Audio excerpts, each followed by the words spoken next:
नमो नमः। संस्कृतकक्षायां भवतां सर्वेषां स्वागतम्। बच्चों, आज हम लोग शाश्वती प्रथम भाग के द्वितीय पाठ को पढ़ेंगे, जिसका नाम है ऋतु चित्रणम, अर्थात ऋतुओं का चित्रण। तो चलिए पहले इसके प्रसंग को समझ लेते हैं। प्रस्तुत पाठ महाकवि महर्षि वाल्मीकि कृत रामायण के किष्किंधा, अरण्य तथा सुंदर कांडों से संकलित है। रामायण संस्कृत साहित्य का आदि महाकाव्य माना जाता है। इस ग्रंथ का सांस्कृतिक महत्व बहुत अधिक है। इसमें महर्षि वाल्मीकि ने जीवन के आदर्शभूत और शाश्वत मूल्यों का निर्देश किया है। इसमें राजा, प्रजा, पुत्र, माता, पत्नी, पति, सेवक आदि के पारस्परिक संबंधों का एक आदर्श स्वरूप प्रस्तुत किया गया है। इस महाकाव्य में वाल्मीकि का प्रकृति चित्रण अत्यंत मनोरम एवं हृदय आकर्षक है।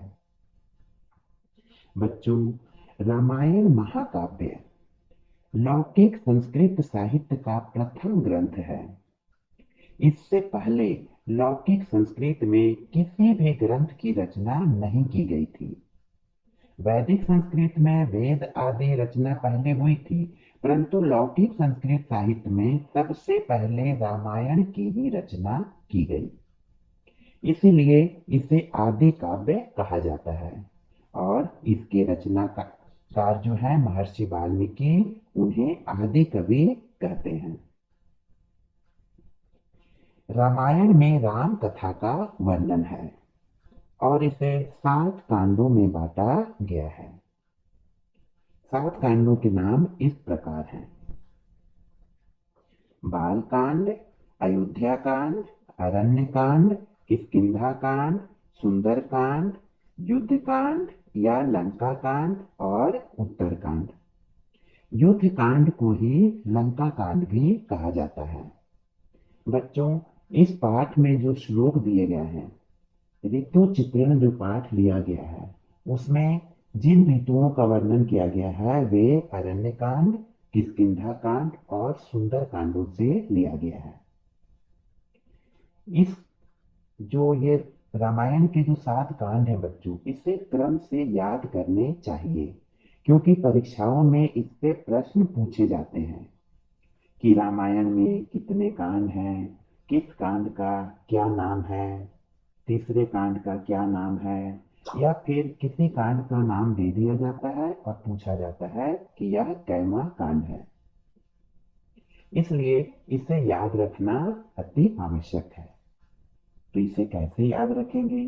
बच्चों, आप किसी भी ट्रिक को अपनाकर इसे याद रख सकते हैं। मान लीजिए मैं एक कहानी के रूप में इसे कहती हूँ कि बालक बालक का जन्म हुआ अयोध्या में। और जब अयोध्या में बालक का जन्म हुआ तो उसे फिर अरण्य भेज दिया गया। अरण्य यानी कि जंगल में भेज दिया गया। तो जंगल में भेज दिया गया तो वहां जाकर किस किस से मिले? तो जो लोग सुंदर थे उन्हीं लोगों से मिले। अब मिलने के कुछ दिनों के बाद ही उनके साथ युद्ध हो गया। और युद्ध हो गया तो कहां पर युद्ध हुआ? लंका में जाकर युद्ध हो गया। और युद्ध हो गया, उसके बाद सभी लोग उत्तर की ओर चले गए।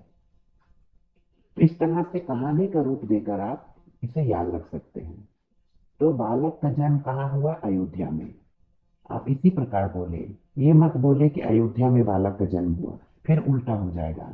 पहले बोलिए बालक का जन्म हुआ अयोध्या में और जन्म होने के बाद उसे अरण्य में भेज दिया गया। ये दोनों आपको आप एक जगह रखेंगे तो कंफ्यूजन नहीं होगा। यानी अयोध्या कांड के बाद अरण्य कांड ही आता है। तो अरण्य में जब भेज दिया गया तो वे लोग किस किस से मिले? यानी किष्किंधा कांड हो गया। तो जो सुंदर थे उससे मिले, सुंदर कांड हो गया। तो मिलने के कुछ दिनों के बाद क्या हो गया? युद्ध हो गया, युद्ध कांड हो गया। और युद्ध कहाँ हुआ? लंका में हुआ। तो लंका कांड हो गया। और युद्ध करने के बाद सभी लोग उत्तर की ओर चले गए, यानी अयोध्या चले गए। तो उत्तर कांड हो गया। तो इस तरह से बच्चों आप इसे याद रख सकते हैं। यह जो रामायण महाकाव्य है बच्चों, इस आदि महाकाव्य की रचना का एकमात्र उद्देश्य था आदर्श महामानव के चरित्र की स्थापना करना। इस महाकाव्य के नायक मर्यादा पुरुषोत्तम श्री राम के चरित्र में भक्त वत्सल, शरणागत रक्षक, दुष्ट विनाशक जैसे उच्च कोटि के गुण विद्यमान थे। उस महान चरित्र का ही प्रभाव था कि राम कथा देश काल एवं व्यक्ति की सीमाओं का अतिक्रमण करती हुई देश से बाहर भी काफी लोकप्रिय हो गई। इस काव्य में महर्षि वाल्मीकि ने जीवन के आदर्शभूत और शाश्वत मूल्यों का निर्देश किया है, अर्थात इसके आदर्श संपूर्ण मानव जाति को ग्रहण करने योग्य एवं हर युग के लिए प्रासंगिक है। इसमें राजा, प्रजा, पिता, पुत्र, भाई, पति, पत्नी, सेवक आदि सभी के पारस्परिक संबंधों का एक आदर्श स्वरूप प्रस्तुत किया गया है, जो हर मानव जाति के लिए अनुकरणीय है। इस महाकाव्य में महर्षि वाल्मीकि ने प्रकृति का चित्रण बहुत ही मनोरम एवं हृदय आकर्षक ढंग से किया है। और यह जो पाठ है ऋतु चित्रणम, यह भी इसी महाकाव्य से लिया गया है। इसमें भारत की विभिन्न ऋतुओं का वर्णन किया गया है। तो चलिए देखते हैं कि भारत की ऋतुएं कौन कौन सी हैं। भारत में 6 ऋतुएं होती हैं: वसंत ऋतु, ग्रीष्म ऋतु, वर्षा ऋतु, शरद ऋतु, हेमंत ऋतु और शिशिर ऋतु। इन ऋतुओं को बच्चों क्रम से याद रखने के लिए मैंने एक छोटा सा ट्रिक बनाया है, वग्रीवा सहेसी। इसे अगर आप याद कर लेते हैं तो 6 ऋतुओं के नाम आपको क्रम से याद हो जाएंगे। देखिए, वैसे वसंत, ग्रीष्म, वर्षा, शरद, हेमंत और शिशिर। तो आपको बस इतना याद रखना है, वग्रीवा सहेसी। हो जाएगा ना याद? चलिए अब देखते हैं कि इस पाठ में ऋतुओं का वर्णन किस प्रकार किया गया है। ये जो प्रथम 3 श्लोक हैं ये वाल्मीकि रामायण के किष्किंधा कांड से लिए गए हैं और इसमें वसंत ऋतु का वर्णन किया गया है। वसंत ऋतु को ऋतुओं का राजा कहा जाता है, यह तो आपको पता ही होगा, क्योंकि इसी ऋतु में प्रकृति की शोभा जो है वो बढ़ जाती है। इसी ऋतु में सारे वृक्ष अपने पुराने पत्तों को छोड़ देते हैं और वृक्षों पर नए नए पत्ते, फूल, फल आदि लग जाते हैं। पूरी प्रकृति हरी भरी और रंग बिरंगी हो जाती है। इसी ऋतु में नए नए फूल खिलते हैं, नए पत्ते आते हैं, कोयल अपने मधुर स्वर में गाने लगती है और इस समय की हवा भी बड़ी ही सुहानी होती है। इस समय का मौसम ना अधिक गर्म होता है ना अधिक ठंडा होता है, यानी कि बहुत ही सुहावना होता है। इसलिए वसंत ऋतु को सभी पसंद भी करते हैं। तो यह प्रसंग उस समय का है जब श्री राम वनवास की अवधि काट रहे थे। सीता का हरण हो चुका था। तो एक बार राम और लक्ष्मण दोनों सीता को खोजते खोजते पंपा सरोवर के पास पहुंच गए। उस समय वसंत ऋतु का महीना था। तो श्री राम प्रकृति की शोभा को देखकर, प्रकृति के सौंदर्य को देखकर बहुत ही मोहित हो जाते हैं और वे लक्ष्मण से कहते हैं, क्या कहते हैं? देखिए, सुखानिलोऽयं सौमित्रे कालः प्रचुरमन्मथः गन्धवान् सुरभिर्मासो जातपुष्पफलद्रुमः पुष्पभारसमृद्धानि शिखराणि समन्ततः लताभिः पुष्पिताग्राभिः रूपगूढानि सर्वतः पतितैः पतमानश्च पादपस्थश्च मारुतः कुसुमैः पश्य सौमित्रे क्रीडन्निवासमन्ततः। अर्थात श्री राम लक्ष्मण से कहते हैं कि हे सुमित्रा नंदन सौमित्रे। सौमित्रे लक्ष्मण को इसलिए कहा गया है क्योंकि वह सुमित्रा का पुत्र था। सुमित्रा का पुत्र होने के कारण श्री राम लक्ष्मण को सौमित्रे कहकर संबोधित करते हैं और कहते हैं कि हे सुमित्रा नंदन, हे सौमित्रे, तुम इस सुख देने वाली हवा को देखो। सुख अनिलो अयम। अनिल कहा गया है हवा को कि इस समय की जो हवा है वह बहुत ही सुखदाई है, सुख देने वाली है। और कालः प्रचुर मनमथः। मनमथः कहा गया है कामदेव को। तो प्रचुर मनमथः का अर्थ हो गया कि मन को बहुत ही प्रफुल्लित करने वाला। यह जो काल है, यह जो समय है, मन को बहुत ही प्रफुल्लित करने वाला है। गंधवान सुरभिर मासु। और यह जो वसंत ऋतु का जो महीना है वह गंधवान है, यानी कि सुगंधित है। इस समय की हवा सुगंधित बह रही है। हवा सुगंधित कैसे हो जाती है? जात पुष्प फला द्रुमः। इस द्रुम कहा गया है वृक्ष को, पेड़ को। तो इस समय के जो पेड़ हैं वे सभी पुष्प और फलों से लदे हुए हैं, यानी कि सभी पेड़ों पर, सभी वृक्षों पर फल और पुष्प लग गए हैं। तो पुष्पों से टकरा कर जब हवा आती है तो वो सुगंधित हो जाती है। तो वो लक्ष्मण से कहते हैं कि यह जो समय है लक्ष्मण, वह मन को बहुत ही प्रफुल्लित करने वाला है। हवा जो इस समय बह रही है वह बहुत ही सुखदाई है और यह जो महीना है वह सुगंधित हवाओं वाला है। और इस समय के सभी वृक्ष, पेड़ पौधे फल और फूलों से लदे हुए हैं। यहाँ पर बच्चों सुखानि लोयम, यहाँ पर तीन पद मिले हुए हैं, सुख, अनिल और अयम। तीनों को संधि किया गया है, तब बना है सुखानि लोयम। इसका अर्थ हुआ कि सुखदायी यह हवा। और गंधवान, ये गंध पद में मत्तु प्रत्यय लगाकर बना है गंधवान, यानी कि जिसमें गंध हो, गंध से युक्त। सुरभि मासु, ये बसंत ऋतु को कहा गया है। आगे वे कहते हैं कि पुष्प भार समृद्धानी शिखराणी समन्ततः। समन्ततः यानी कि चारों ओर से। शिखराणी, पर्वतों के जो शिखर हैं वे चारों ओर से कैसे हैं? पुष्प भार समृद्धानी, यानी कि फूलों के भार से ढके हुए हैं। पर्वतों के जो शिखर हैं वे चारों ओर से फूलों के भार से ढके हुए हैं। लता भी पुष्पे ताग्रा भी रूप गूढ़ानी सर्वतः।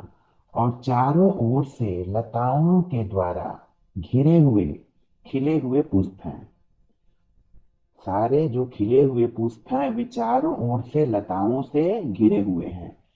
अर्थात इस समय प्रकृति की शोभा इसी प्रकार हो गई है कि जितने भी पर्वत शिखर हैं वे सभी फूलों से लदे हुए दिखाई दे रहे हैं और खिले हुए जितने भी पुष्प हैं वे सभी लताओं से घिरे हुए दिखाई दे रहे हैं। यहाँ पर बच्चों पुष्प भार समृद्धानी, शिखराणी और उपगूढ़ानी, इनमें प्रथमा विभक्ति और बहुवचन है। तथा लता भी है और पुष्पे ताग्रा भी है, ये दोनों में तृतीया बहुवचन है। और यहाँ पर जो है समन्ततः और सर्वतः, इन दोनों में तस्सिल प्रत्यय लगा हुआ है। तस्सिल प्रत्यय वहां लगाया जाता है जहां पर पंचमी विभक्ति लगाने की आवश्यकता पड़ती है। तह, किसी में अगर हम तह लगा देते हैं तो वह पंचमी विभक्ति का काम करता है। आगे कहते हैं कि पति तय ही पद्मानश्च पादपस्थश्च मारुतः। मारुतः अर्थात हवा। और सौमित्रे, यानी कि हे लक्ष्मण। यहाँ पर श्री राम कहते हैं कि हे सुमित्रा नंदन, हे सौमित्रे, तुम क्रीडन करती हुई यानी कि खेलती हुई हवा को देखो।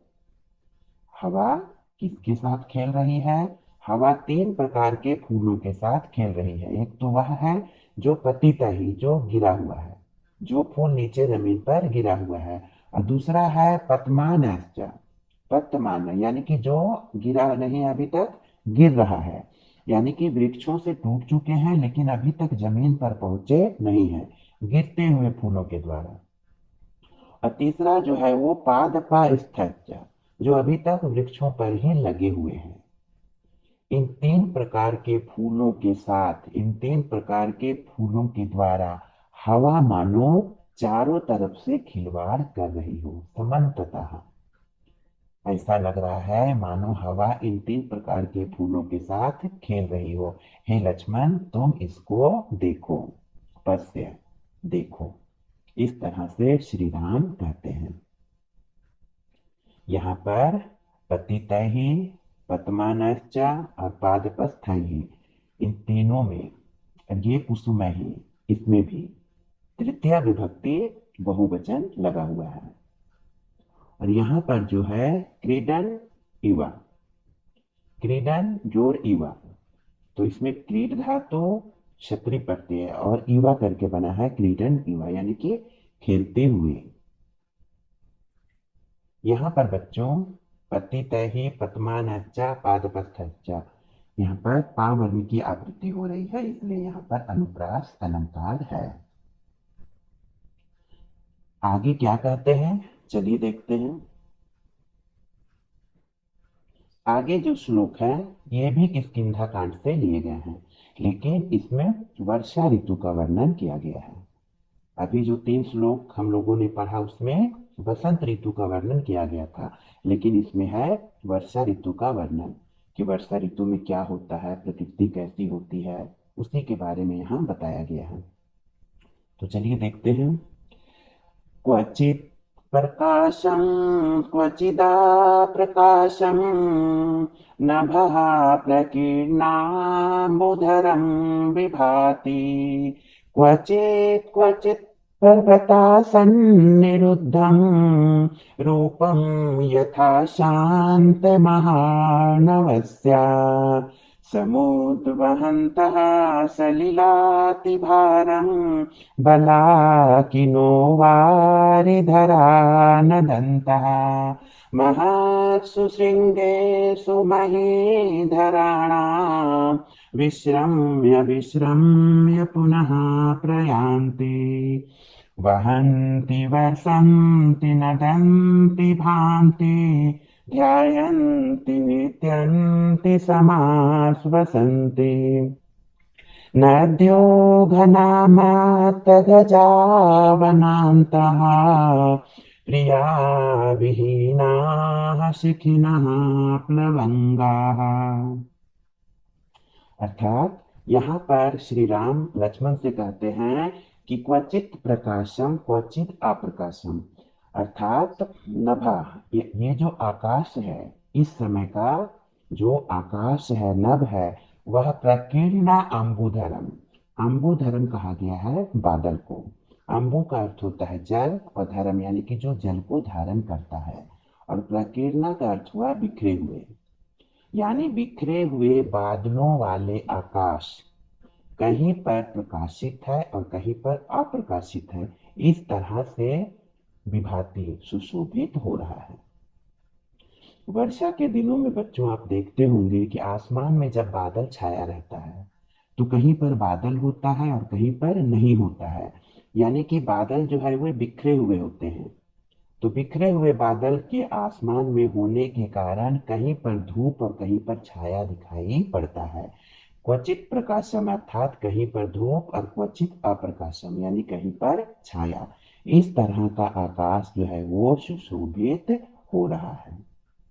आगे कहते हैं क्वचित क्वचित पर्वता सन्निरुद्धम, यानी कि कहीं कहीं पर पर्वतों से घिरे हुए आकाश जो है वो रूपम यथा शांत महानवस्य, कहीं कहीं ऐसा लग रहा है आसमान जैसे कि वह शांत महासागर हो।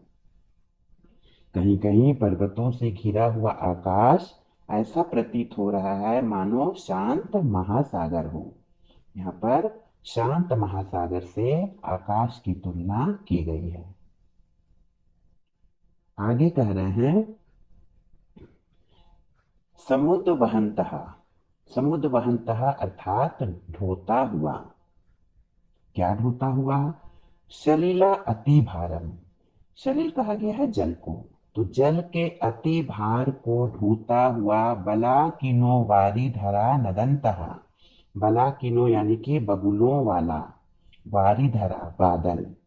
वारी का अर्थ होता है जल, और धरा यानी कि जल को धारण करने वाला।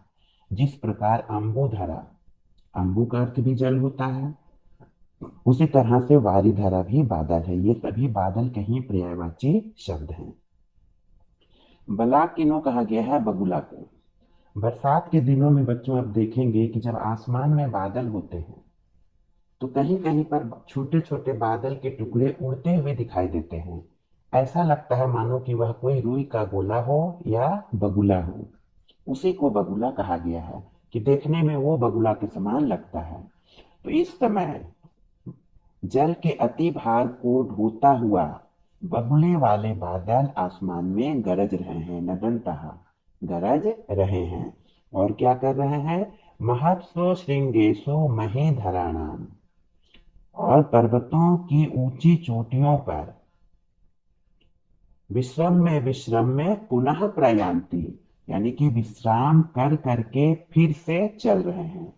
बादल जो है पहाड़ की ऊंची चोटियों पर विश्राम करने का तात्पर्य हो गया कि वहां पर रुककर जल बरसाते हैं और फिर से आगे बढ़ जा रहे हैं।